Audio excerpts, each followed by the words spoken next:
Welcome back, everyone. Today, I'm going to show you exactly how to create an e-invoice and push it to the IRP directly from Zoho Books. Whether you're a business owner or an accountant, by the end of this video, you'll know the step-by-step process to generate compliant e-invoices effortlessly. So let's dive in. First, open your web browser and navigate to the Zoho Books website.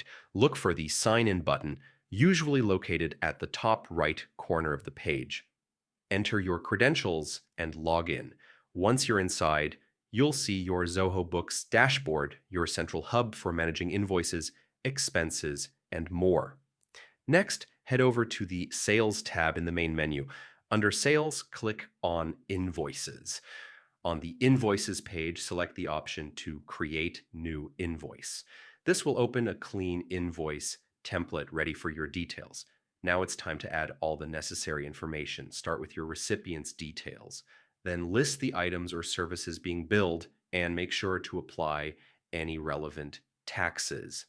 Zoho Books makes this process easy with clearly labeled fields for every piece of information. Take a moment to double-check everything to avoid errors. Push the invoice to IRP. Once your invoice is complete, it's time to push it to the IRP. Look for the option to submit or send your e-invoice. Zoho Books usually provides a dedicated button or tab for this purpose. Click it, and the system will securely transmit your invoice to the IRP for compliance verification. After submission, you'll receive a confirmation or acknowledgement from the IRP. This is your official proof that the invoice has been recorded.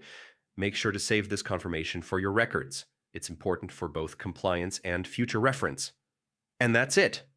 In just a few simple steps, you've created an e-invoice and successfully pushed it to the IRP using Zoho Books. If you found this guide helpful, don't forget to like, subscribe, and hit the bell icon so you never miss another quick, actionable tutorial. Thanks for watching, and I'll see you in the next video.